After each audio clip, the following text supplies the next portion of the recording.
Portal पर आप लोगों का एक बार फिर से स्वागत है। पिछले लेक्चर में हम लोगों ने डिस्कस किया था इलास्टिसिटी के बारे में और उसका डिफिनेशन हम लोगों ने देखा था कि किसी भी चीज़ का अपने प्रारंभिक अवस्था में, ध्यान से देखिएगा, किसी भी चीज़ का अपने प्रारंभिक अवस्था में लौट आना ही इलास्टिसिटी कहलाता है। इलास्टिसिटी का हिंदी होता है आपका प्रतिस्थता। क्लियर होगी बात। नेक्स्ट हम लोगों ने वहाँ पे पढ़ा था क्या, तो आपका प्लास्टिक जो था क्या था, तो सुघट्य, मतलब वैसी चीज़ जो लौट कर नहीं आती, मतलब जो जिस शेप में रहता है उसी शेप में रहना पसंद करता है, उसी को हम लोग क्या कहते थे, तो प्लास्टिक बोलते थे। नेक्स्ट हम लोगों ने डिफरेंस देखा था कि रेड सैंड वाइट सैंड में कि कौन सा मेरा इलास्टिसिटी है और कौन सा मेरा प्लास्टिक है। फिर हमने आपका ब्रिज का भी उदाहरण दिया था, किस प्रकार से स्टील में सबसे ज़्यादा इलास्टिसिटी पाया जाता है, और तरह तरह के एग्जाम्पल्स को भी हम लोगों ने देखा था। फिर उसके बाद हम लोगों ने क्या पढ़ा था, तो स्ट्रेन जो होती थी, विकृति किसको बोलते थे, कि किसी भी चीज़ में जो परिवर्तन होता है, क्या लिखवाए थे हम, तो किसी भी चीज़ में जो परिवर्तन होता है उसी को हम लोग क्या कहते थे, तो स्ट्रेन कहते थे। और स्ट्रेन का फॉर्मूला हम लोगों ने क्या पढ़ा था, तो परिवर्तन बटा प्रारंभिक मान जो था वो स्ट्रेन मतलब विकृति का आपका फॉर्मूला हम लोगों ने देखा था। अब हम लोग पढ़ेंगे टक्कर में देखिए, आपको बताए थे जब भी हम लोग संवेग संरक्षण के सिद्धांत पढ़े थे तो उसमें मैंने डिस्कस किया था कि मान लीजिए कि कोई भी ट्रक इतना गति की रफ्तार से आ रहा है, सामने ठेला है उसका गति कुछ और है, टक्कर लगने के बाद दोनों का गति क्या हो जाएगा। जस्ट लाइक थोड़ा सा मिलता जुलता इसमें भी वैसे ही है, लेकिन आइए उसके पहले हम लोग देखते हैं कि ये आपका होता क्या है, किस टाइप से हम लोग इसको देखते हैं और समझते हैं। सबसे पहले देखिए टक्कर में, यहाँ पर हेडिंग डाल लीजिएगा, टक्कर देखिए, टक्कर जो होता है तीन प्रकार से होता है। फर्स्ट में होता है प्रत्यास्थ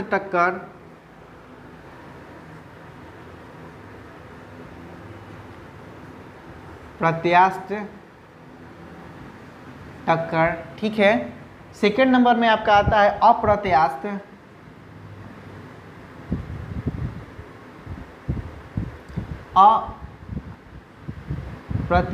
टक्कर, और फाइनली जो लास्ट है आपका पूर्णतः अप्रत्यास्थ टक्कर, इसको हम लोग बोलते हैं पूर्णतः अप्रत्यास्थ टक्कर, इसको बोला जाता है। तीनों में देखिए, सबसे पहले प्रत्यास्थ टक्कर में देखिए, इसके मतलब हम लोग क्या कहते हैं कि बल्ब जो टेनिस बॉल होता है उसको हम क्या किए कि इतना हाइट से नीचे गिरा है, और सेम हाइट सेम जैसे गिरा और जस्ट वैसे ही क्या किया, वो दोबारा मेरे हाथों में आ गया, मतलब नीचे टकराने के बाद दोबारा वो क्या होता है कि मेरे हाथों में आ गया, तो उस सिचुएशन में उसको क्या बोलते हैं, तो प्रत्यास्थ टक्कर बोलते हैं। समझ में आ गई बात। नेक्स्ट है आपका अब अप्रत्यास्थ टक्कर। अप्रत्यास्थ टक्कर में क्या होता है कि जब भी हम लोग कोई भी चीज़ को नीचे की तरफ, ठीक है, नीचे की तरफ क्या करते, गिराते हैं, तो कुछ जो है ऊपर की तरफ उठता है, कुछ डिस्टेंस ऊपर की तरफ तय करता है, उसी को हम लोग क्या कहते हैं, अप्रत्यास्थ टक्कर कहते हैं। और फाइनली जो थर्ड है आपका पूर्णतः अप्रत्यास्थ टक्कर, उसको बोलते हैं कि हम मान लीजिए कोई भी चीज़ नीचे छोड़े और वो जाकर सट गया, चिपक गया, उसको हम लोग क्या कहते हैं, तो पूर्णतः अप्रत्यास्थ टक्कर बोलते हैं। समझ में आ गई बात। इसको आइए स्टेप बाय स्टेप लिखते हैं। सबसे पहले इसमें देखिएगा, प्रत्यास्थ टक्कर में आप लिखिएगा कि गिरने पर उतना ही ऊंचाई वापस आता है। लिख लीजिएगा इसमें, गिरने पर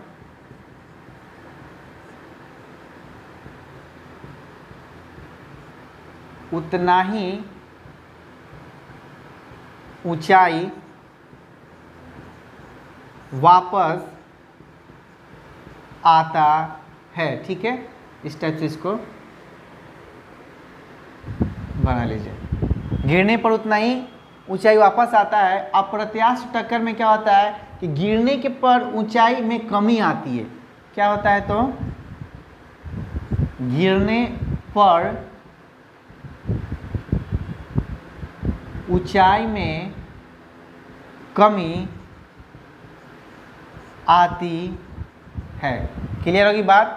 पूर्णतः अप्रत्यास्थ टक्कर में देखिएगा क्या होता है कि जैसे ही गिरेगा, गिरने पर वो वापस आता ही नहीं है। नॉर्मली लिख लीजिए, गिरने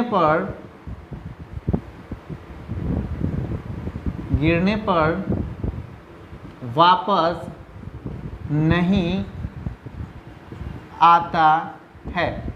अब चलिए इसमें हम लोग देखते हैं कि प्रत्यास्थ टक्कर में इलास्टिसिटी क्या होता है, प्रत्यास्थ क्या होता है, तो यूनिटी होता है, इकाई होता है। यहाँ पर लिख लीजिएगा E = 1 होता है। कैसे 1 होता है कि जिस रेशियो से बल्ब को हम नीचे फेंके, नीचे गिरा और टक्कर के बाद पूर्णतः वो क्या हुआ कि उसी रेशियो से क्या हुआ कि मेरे हाथों में आ गया।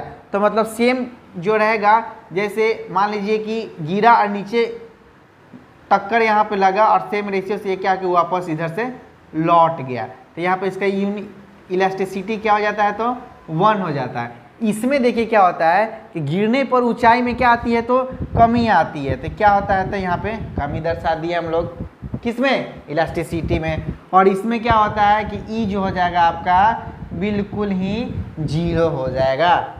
समझ में आया बात। ये सब इम्पोर्टेंट है, पूछता है आपका कि गिरने पर ऊंचाई में जब कमी आती है तो उस टाइम किसी भी ऑब्जेक्ट का इलास्टिसिटी क्या होता है, तो 1 से कम हो जाता है। ठीक है, अब चलिए हम लोग आगे पढ़ते हैं। इसमें जब भी हम लोग ऊपर से नीचे भी यहाँ पे देखिए कोई भी ऑब्जेक्ट को इस तरह से गिराएंगे तो उसमें क्या होगा कि गतिज उत्पन्न होगा। ठीक है, तो अब गतिज ऊर्जा के बारे में देखेंगे। तीनों में देखिए संवेग संरक्षित क्या होता है कि तीनों में होता है, और गतिज ऊर्जा भी क्या होता है, तो तीनों में रहता है। ठीक है, तो कुछ ना कुछ तो गति रहता ही है इसमें, पर गतिज ऊर्जा के बारे में देख लीजिएगा। इसमें गतिज ऊर्जा संरक्षित रहता है, गतिज ऊर्जा संरक्षित रहता है। सेम प्रोसेस इसमें भी है। इसमें भी क्या आपको हो जाएगा, तो गतिज ऊर्जा वही रहेगा। गतिज ऊर्जा इसमें भी क्या होता है, तो संरक्षित नहीं रहता है। ठीक है, क्योंकि कुछ संरक्षित इसमें लिख लीजिएगा नहीं रहता है। समझ में आया बात। और इसमें भी पूर्णतः अप्रत्यास्थ टक्कर में भी क्या होता है कि आपका गतिज ऊर्जा संरक्षित नहीं रहता है, नहीं रहता है। समझ में आ गया बात। नेक्स्ट अब हम लोग देखते हैं इसमें स्थितिज ऊर्जा के बारे में, या फिर स्थितिज ऊर्जा तो खैर है ही नहीं। इसमें हम लोग देखते हैं संवेग संरक्षण है या नहीं। संवेग संरक्षण बाय द वे इसमें देखिए पूर्णतः अप्रत्यास्थ टक्कर में संवेग संरक्षण क्या नीचे से ऊपर गया तो शटलर आ गया, तो इसमें तो नहीं रहेगा। लेकिन जब हम इस टाइप से उसको क्या करेंगे कि मूवेबल करके अगर इस टाइप से अगर टक्कर लगाते हैं तो कुछ ना कुछ संवेग संरक्षित रहता ही है। ठीक है, तो संवेग संरक्षण जो होता है आपका तीनों में से रहता है। यहाँ पर लिख लीजिएगा संवेग संरक्षित रहता है। ठीक है, इसमें भी आपका सेम रहेगा, संवेग संरक्षित। और पूर्णतः अप्रत्यास्थ टक्कर में भी क्या होता है कि संवेग संरक्षित रहता है, संवेग संरक्षित रहता है। किसी को कोई दिक्कत समझने में?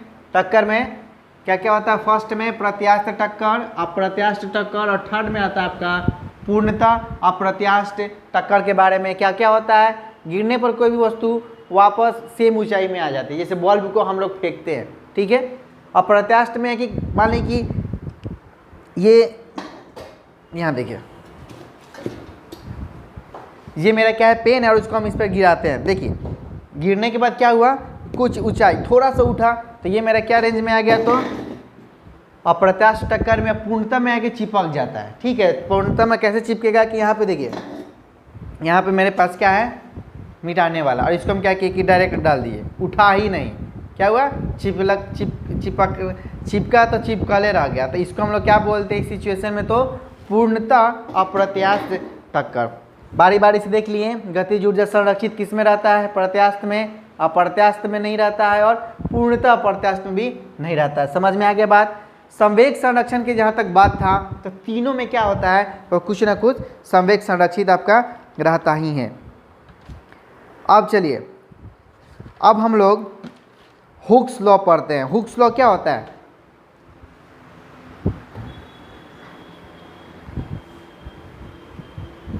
पिछले लेक्चर में हम लोगों ने डिस्कस किया था क्या का प्रतिबल कितने टाइप्स के होते हैं, विकृति कितने टाइप्स के होते हैं, उसको एक बार आप लोग देख लीजिए ताकि हुक्स लॉ आसानी से आपको पता चल जाए।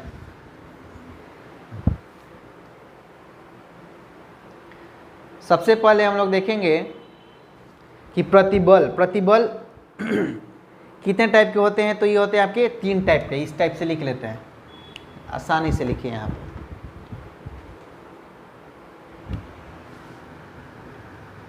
यहाँ पे देखिए, प्रतिबल जो होता है आपका वो 3 टाइप से होता है। कौन कौन सा होता है वो आप देखिएगा। सब फर्स्ट में होता है आपका अनुदैर्ध्य प्रतिबल, अविलंब और स्पर्श रेखीय। ये हो गया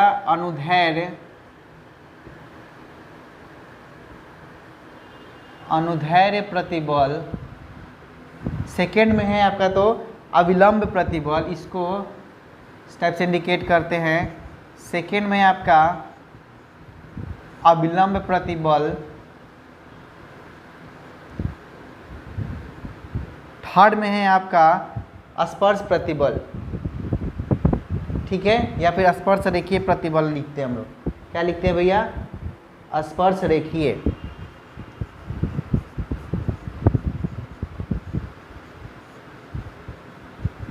रेखीय प्रतिबल, ये था आपका प्रतिबल के बारे में। अब हम लोग देखते हैं कि विकृति कितने टाइप्स की होती है।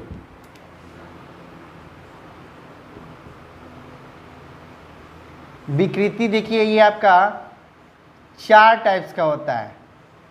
कौन कौन सा होता है उसके बारे में देखिए।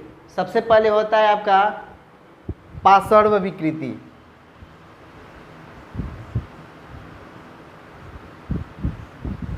पार्श्व विकृति के बाद है आपका अनुदैर्ध्य।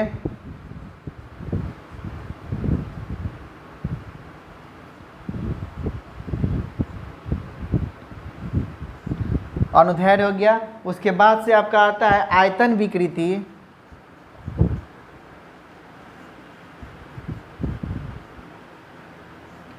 और एक आता है अपरूपण। ये सब हमने डिस्कस करा चुके हैं आपको। अपरूपण विकृति, समझ में आई बात? और ये दोनों मिल के आपका क्या बन जाता है? पायसन। क्या होता है तो? पायसन। पायसन का फॉर्मूला हम लोगों ने भी स्टेप बाय स्टेप करके क्या किया था तो आपको देखे थे हम लोग, ठीक है। पायसन बराबर फॉर्मूला क्या हम लोग लिखे थे कि स्पर्श रेखीय प्रतिबल बटा अनुदैर्ध्य विकृति, ठीक है। अब किसी को कोई दिक्कत नहीं होना चाहिए। ये था आपका प्रतिबल और विकृति। प्रतिबल 3 टाइप से, अनुदैर्ध्य प्रतिबल, अविलंब प्रतिबल और स्पर्श रेखीय प्रतिबल। विकृति जो था आपका 4 टाइप से था, पार्श्व विकृति, अनुदैर्ध्य विकृति, आयतन विकृति और अपरूपण विकृति। और ये दोनों मिलके क्या होता था तो पायसन विकृति या पायसन गुणनांक, इसको हम लोग बोलते थे, उस नाम से जाना जाता था। समझ में आ गया? स्पर्श को हम लोग क्या कहते हैं? ईंटा से इंडिकेट करते हैं, यहाँ लिख लीजिएगा। किसी को कोई दिक्कत नहीं होना चाहिए। अब चलिए, यहाँ तो हो गया। अब हम लोग क्या पढ़ते हैं कि हुक्स लॉ देखते हैं। यहाँ पे देखिएगा हुक्स लॉ। हुक्स लॉ दिखाई पड़ रहा है। हुक्स लॉ में क्या था आपका, जो इलास्टिसिटी बराबर मेरा फॉर्मूला क्या था तो प्रतिबल बटा विकृति। यहीं से देखिएगा, इसको यहाँ पे आराम से लिखते हैं ताकि ज़्यादा समझ में आए। सब स्टेप बाय स्टेप क्लियर होते चला जाएगा।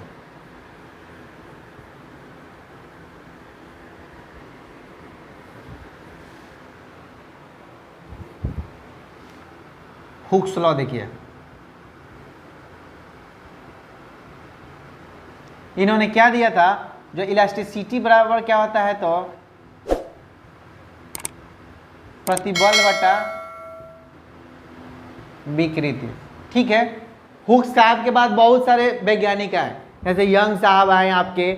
उसके बाद से क्या क्या है तो ब्लक मॉडुलस, जो ब्लक जो थे वैज्ञानिक का नाम था वो आए। और फिर क्या था तो एक दृढ़ता हम लोग गुणनांक देखते थे जिसको रिजिडिटी मॉडुलस के नाम से जानते थे, उसको भी हम लोगों ने यहाँ पे देखा। सब लोग क्या किए आए और बारी बारी से यही जो फॉर्मूला था इसी में कुछ ना कुछ क्या करते गए तो आपको चेंजिंग करते गए। उसी चेंजिंग को हम लोग स्टेप बाय स्टेप देखेंगे। सबसे पहले यहाँ पे देखिएगा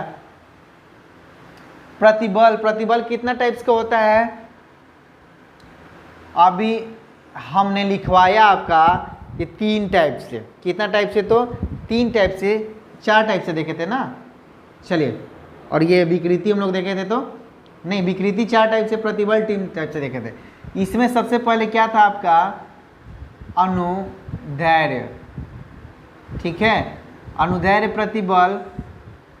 अब चलिए उसके बाद क्या था आपका अविलंब प्रतिबल, इसको यहाँ पे लिख देते हैं अविलंब प्रतिबल, ये हो गया बी हो गया। और लास्टली था क्या तो आपका स्पर्श रेखीय, ठीक है, स्पर्श रेखीय प्रतिबल, ये सब ये हो गया आपका ईटा से इंडिकेट करते हैं। अब चलिए विकृति में क्या था अनुदैर्ध्य प्रतिबल बटा कौन सा विकृति हो गया भैया तो अनुदैर्ध्य ही होता है, यहाँ पे भी अनुदैर्ध्य विकृति। अविलंब प्रतिबल और विकृति में क्या आता था तो आपका आयतन, आयतन विकृति हो गया। और स्पर्श रेखीय प्रतिबल में क्या था आपका तो अपरूपण विकृति।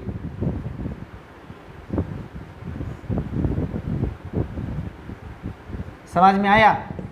किसी को कोई दिक्कत नहीं समझ में आया? हमको पता है। देखिए ध्यान से, इन सारी चीज़ों को हमें इस प्रकार से लिखना पड़ा है कि इसी फॉर्मूला से आपको थोड़ा देर पहले बताए हैं कि ये जो हुक्स लॉ से ही अलग अलग जो वैज्ञानिक थे वो क्या किए कि इसका फॉर्मूला बनाते चले गए। ये आपका क्या था यंग प्रत्यास्थता गुणनांक इसको बोलते हैं, जिसको हम लोग यंग्स मॉडुलस बोलते थे, ठीक है। यंग्स मॉडुलस में देखिए यहाँ पे लिख देते हैं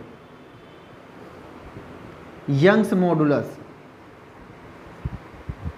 यंग्स मॉडुलस में आपका क्या था फॉर्मूला क्या आ जाएगा कि अनुदैर्ध्य प्रतिबल बटा अनुदैर्ध्य विकृति। समझ में आ गया?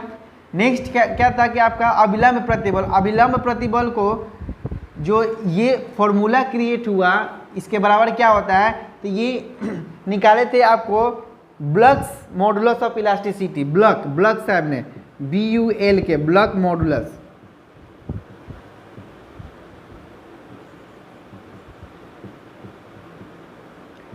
ब्लक्स मॉडुलस ऑफ इलास्टिसिटी हो गया। इसमें हो गया यंग्स मॉडुलस ऑफ इलास्टिसिटी, और वो क्या था रेजिडिटी, ठीक है, रेजिडिटी मॉडुलस। लास्ट में आपका यहाँ से यहाँ तक रेजिडिटी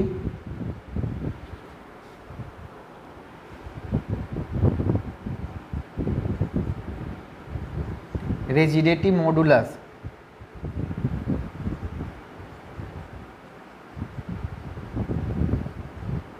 रेजिडेटिव मॉडुलस ऑफ इलास्टिसिटी। समझ में आई बात? अब चलिए, ये तो था अलग अलग वैज्ञानिक जो थे इसी फॉर्मूला को, इसी नियम को क्या किए कि तोड़ मरोड़ के अपना पेश किए हम लोगों के सामने। उसके बारे में हम लोगों ने छोटा छोटा करके जानकारी प्राप्त किया। अब देखिए क्वेश्चन किस प्रकार से पूछता है, पूछेगा कि किसी छड़ का अनुदैर्ध्य प्रतिबल 9K, अनुदैर्ध्य प्रतिबल को 9K से लिख दिए, क्योंकि वहाँ पर फॉर्मूला लिखना पड़ता किसका न्यूटन प्रति मीटर स्क्वायर, किसका होता है तो प्रतिबल का यूनिट होता है, ठीक है। तो ये ना लिखे के सिर्फ क्वेश्चन में क्या दे देता है आपका कि किसी छड़ का अनुदैर्ध्य प्रतिबल 9K है तथा अनुदैर्ध्य विकृति 2K है, ठीक है। तो बताएं यंग प्रत्यास्थता गुणनांक क्या होगा। ध्यान से सुनिएगा, क्वेश्चन किस प्रकार से आपको पूछता है, पूछेगा कि किसी छड़ का अनुदैर्ध्य प्रतिबल, इसमें देखते हैं यंग का, किसी छड़ का अनुदैर्ध्य प्रतिबल 9K है और अनुदैर्ध्य विकृति जो है 2K है, तो छड़ का यंग प्रत्यास्थता गुणनांक it's means Young modulus of elasticity क्या होगा, ठीक है। इसके बारे में आइए क्वेश्चन सबसे पहले लिख लीजिए, यहीं पे लिखते हैं एक मिनट। क्वेश्चन लिखते हैं कि किसी छड़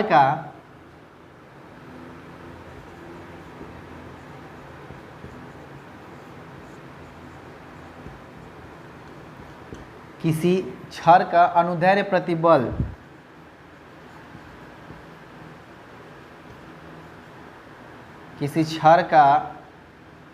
अनुदैर्ध्य प्रतिबल 9K है, ठीक है, तथा उसका अनुदैर्ध्य विकृति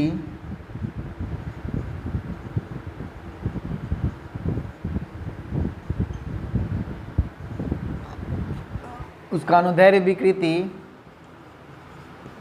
2K है, तो छड़ का यंग मॉडुलस ऑफ इलास्टिसिटी मतलब यंग प्रत्यास्थता गुणनांक क्या होगा? तो यंग प्रत्यास्थता गुणनांक क्या होगा? समझ में आई बात? क्या होगा? तो यंग प्रत्यास्थता गुणनांक का फॉर्मूला देखिए आपका सामने है। क्या लिखते हैं? यंग प्रत्यास्थता गुणनांक बराबर फॉर्मूला क्या था? अनुदैर्ध्य प्रतिबल कितना हो गया मेरा? तो 9K, और अनुदैर्ध्य विकृति कितना है? तो 2K। ये कैंसिल हो जाएगा तो कितना हो जाएगा? था 4.5, यही है ना, 4.5, ठीक है। ये हो गया आपका ये आंसर। समझ में आया? तो इस टाइप से छोटा छोटा जो है ऑब्जेक्टिव जो है, और ऑब्जेक्टिव के तौर पर क्या, तो न्यूमेरिकल पर्सन जो है इस टाइप पे आपको छोटा छोटा देखने को मिलेगा। किसी तो इलास्टिसिटी चैप्टर से। चलिए इसके बाद एक और बचा है आपका संपीड़ितता, उसके बाद न्यूमेरिकल पर्सन है छोटा सा, इसके बाद फिर चैप्टर समाप्त हो जाएगा। सबसे पहले देखिए क्वेश्चन ये तो हो गया आपका, यहाँ से इस चैप्टर से आपका डायमेंशन भी पूछा जाता है। पॉलिटेक्निक एंट्रेंस का एग्जाम का जब पेपर देखिएगा तो यहाँ से एक डायमेंशन ही पूछता है कि प्रतिबल का डायमेंशन क्या होता है, ठीक है, उसको हम लोग देखते हैं। डायमेंशन चैप्टर देख लीजिएगा, यूनिट मेजरमेंट और डायमेंशन करके जो ऐप में वीडियो अपलोडेड है आपका, उसमें आपको दिया हुआ है कि किस प्रकार से हम लोग कोई भी चीज़ का डायमेंशन पता करते हैं। सबसे पहले देखिए प्रतिबल का डायमेंशन देखते हैं क्या होता है, पूछ से देता है। प्रतिबल बराबर क्या होता है बताइए? F/A होता है। F जहाँ हो गया आपका फोर्स, ये हो गया आपका तो एरिया। ध्यान से देखिएगा, फोर्स को हम लोग क्या करते हैं अकॉर्डिंग टू न्यूटन से सेकेंड लॉ। यहाँ पे F बराबर क्या होता था? A में हम लोग लिखते थे ना, यहाँ पे देखिए F बराबर हमने क्या लिखा? तो A में, और एरिया का यूनिट क्या होता है? Metre square. समझ में आ गई बात? MA यहाँ पे हो गया मास हो गया, ठीक है। तो मास का यूनिट क्या होता है? तो kg, और एक्सेलरेशन का यूनिट्स क्या होता है? तो मीटर प्रति सेकेंड स्क्वायर बाई, यहाँ से क्या होगा? तो ये मीटर हो जाएगा। समझ में आया? स्टेप बाय स्टेप समझते चलिए। kg इंटू मीटर बाई, देखिए सजा के लिख देते हैं, second square into metre square. यहाँ देखिए 1 मीटर से 1 मीटर मेरा क्या हो गया? तो कैंसिल हो गया, बचा क्या? तो सिर्फ kg बचा और मीटर इंटू सेकेंड स्क्वायर। अब देखिएगा, याद कीजिएगा, वीडियो में मैंने बताया था कि जहाँ जहाँ kg दिखेगा वहाँ पे हम लोग क्या लिखते हैं? तो कैपिटल M दर्शा देते हैं, M1, ठीक है। जहाँ जहाँ लेंथ मीटर दिखेगा स्मॉल m, तो वहाँ पे हम लोग दर्शाते थे कैपिटल L1, और जहाँ जहाँ t दिखता था मतलब समय दिखता था वहाँ हम लोग दर्शाते थे T1। तो अब देखिए क्वेश्चन में क्या है कि kg के जगह पर हम लोग क्या लिखते हैं? तो M1 लिख दिए। किसी को कोई दिक्कत? मीटर है, मीटर का क्या होता है? लेंथ का यूनिट्स क्या होता है? ऐसा यूनिट्स तो मीटर। तो L1 हम यहाँ डाल दिए। अब बचा क्या मेरा? तो सिर्फ समय स्क्वायर मतलब सेकेंड स्क्वायर। तो यहाँ पे इस के जगह पे क्या हो गया? तो टी स्क्वायर। समझ में आई बात? अब चलिए यहाँ पे M1 ये हो गया इंटू, जब भी रिवर्स होगा तो L⁻⁻1 इंटू T⁻⁻2। ये मेरा क्या बउआ? यहाँ ध्यान से देखिए बोर्ड पे, ये मेरा क्या निकला? तो प्रतिबल का डायमेंशन निकला। याद कर जाइए इसको, हमेशा इंपॉर्टेंट है ये, VBI है, एग्जाम में कभी कदार पूछ देता है, ठीक है, हो सके इस बार जो पॉलिटेक्निक एंट्रेंस एग्जामिनेशन होने वाला कहीं उसमें आ जाए। तो डायमेंशन पे ज़्यादा ध्यान दीजिए, छोटा सा चीज़ है लेकिन बहुत ही मुश्किल लगता है बच्चों को, या तो वो रट के जाता है, रटा हुआ चीज़ आ गया तो that is better for them, उनके लिए क्या है अच्छा होगा। अगर वही रटा चीज़ नहीं आया, अगर समझे नहीं है, पढ़े नहीं है डायमेंशन किस प्रकार से निकाला जाता है, तो फिर उनके लिए वहाँ पे हार्ड लगने लगता है। किसी को कोई दिक्कत नहीं होनी चाहिए, चलिए अच्छी बात है। नेक्स्ट अब हम लोग देखते हैं इसमें संपीड़ितता के पहले देखिए ब्लॉक्स मॉड्यूलेशन ऑफ इलास्टिसिटी का जो हमने फॉर्मूला लिखा था उसके बारे में। क्या था? Blocks modulus of elasticity. यहाँ पे देखिए क्या लिखते हैं, BLUKS blocks modulus of elasticity बराबर, मेरा फॉर्मूला क्या था बउआ? अभिलंब प्रतिबल, ठीक ना, अभिलंब प्रतिबल बटा में क्या था तो आयतन विकृति। क्या था? आयतन विकृति। किसी को कोई दिक्कत नहीं होना चाहिए। इसी पर देखिए संपीड़न, जिसको हम लोग क्या कहते हैं तो कंप्रेसिबिलिटी बोलते हैं, ठीक है। संपीड़न को देखिए, संपीडयता, संपीड़िता हो गया कंप्रेसिबिलिटी, COMPRESI, उसके बाद होता है BILITY, कंप्रेसिबिलिटी हो गया आपका क्या तो संपीड्यता। ये होता है आपका 1/, आयतन प्रत्यस्तता, ठीक है, आयतन प्रत्यस्तता। संपीड़न बराबर होता है आपका 1/, आयतन प्रत्यस्तता, ठीक है। समझ में आया? किसी को कोई दिक्कत? याद करिए इसको। अब देखिए क्वेश्चन किस टाइप से पूछेगा आपसे। क्वेश्चन पूछता है कि मान लीजिए कि 20 न्यूटन का एक बल्ब है, ठीक है, जो 5 मीटर क्यूब आयतन वाले सिलेंडर, ठीक है, 20 न्यूटन का बल्ब क्या हो रहा है कि एक 5 मीटर क्यूब आयतन वाले सिलेंडर पर लगता है, ठीक है। यदि सिलेंडर की विकृति 2 है तो सिलेंडर की संपीड्यता कितनी है, या सिलेंडर की संपीड्यता निकाले। देखिए क्वेश्चन पहले नोट करिएगा, क्वेश्चन किस टाइप से पूछेगा आपसे। पूछेगा 20 न्यूटन बल वाले, ठीक है, 20 न्यूटन का बल, भी यहाँ लिख लीजिएगा, 20 न्यूटन का बल्ब 5 मीटर क्यूब आयतन वाले सिलेंडर पर लगता है, सिलेंडर पर लगता है, ठीक है। सिलेंडर की विकृति यहाँ पे लिख देते हैं, यदि